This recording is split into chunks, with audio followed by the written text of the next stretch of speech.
Buffalo Bills clinching a playoff berth, beating the Miami Dolphins 32-29. Fifth playoff berth in 6 years under Coach Sean McDermott. 4 straight for the Bills. They now have a 3-game lead over the Dolphins in the AFC East.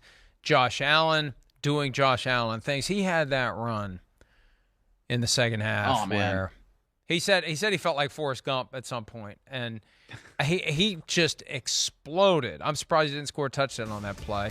Here it is. Yeah.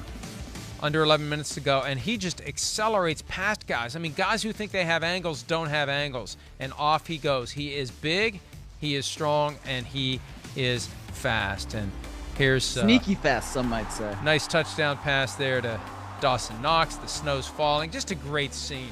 Just a great scene. And this play here, unbelievable as it happened. The ball's bouncing around.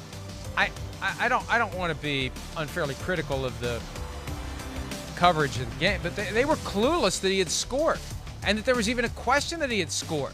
They went to break without even addressing it. They come back from break. Oh, it's a touchdown. Yes, it is. And they're talking about how it has to break the plane. It doesn't have to break the plane. All it has to do is kiss the line. All the ball has to do is kiss the line, and it's a touchdown.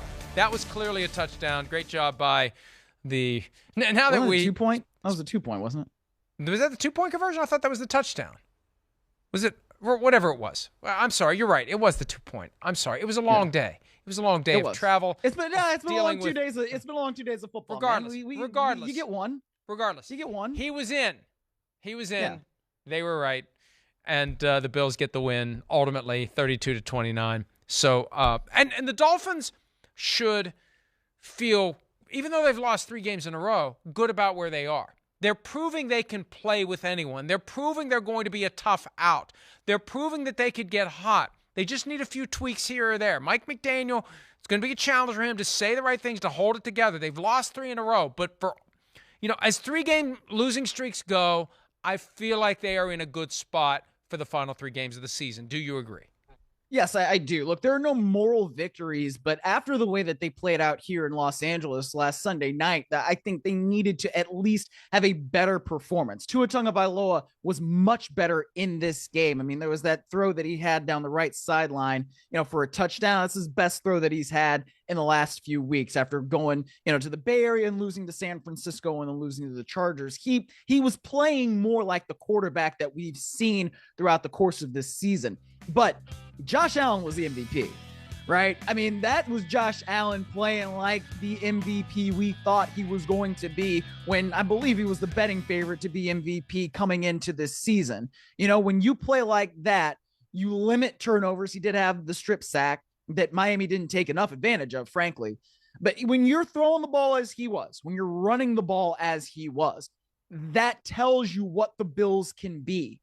And that is exactly what we think, the Bills are going to look like in January football, where they are able to run Josh Allen like that, where Josh Allen is finding Stephon Diggs and Dawson Knox and hell, even Cole Beasley for a couple of plays. That's the Josh Allen they need to be a Super Bowl caliber team. And if he continues playing like that, that's where they're going to end up. There was also a moment that reminded me of Chuck Foreman being pelted in the eye with an ice ball, December 20, 1975. It got so bad with Bills fans throwing snowballs that day that Bud Grant eventually took his team off the field, left the defense on the field, and basically said, hey, if we get the ball back, just play offense.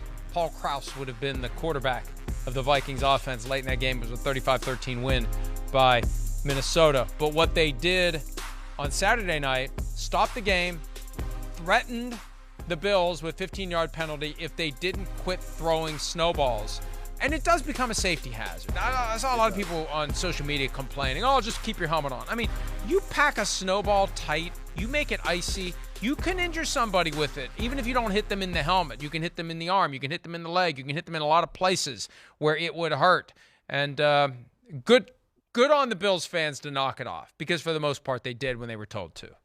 Yeah, I mean, as somebody who grew up also on the shores of Lake Erie, man, that lake affects snow. That can pack a punch. There's some snowball fights I had as a kid, man. You wouldn't want to be involved in those. You're not from Cleveland, you're from Cincinnati, to quote the great Sam Weish. That's Don't another ever say that. I am from snowball Cleveland. incident. I know. But that's another snowball incident of days gone by. Let's go ahead and take a break.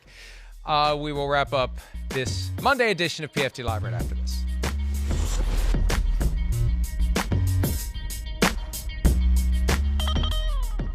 Hi, it's Mike Florio. Thanks for watching PFT on YouTube. Hit subscribe for the latest news and analysis from Pro Football Talk.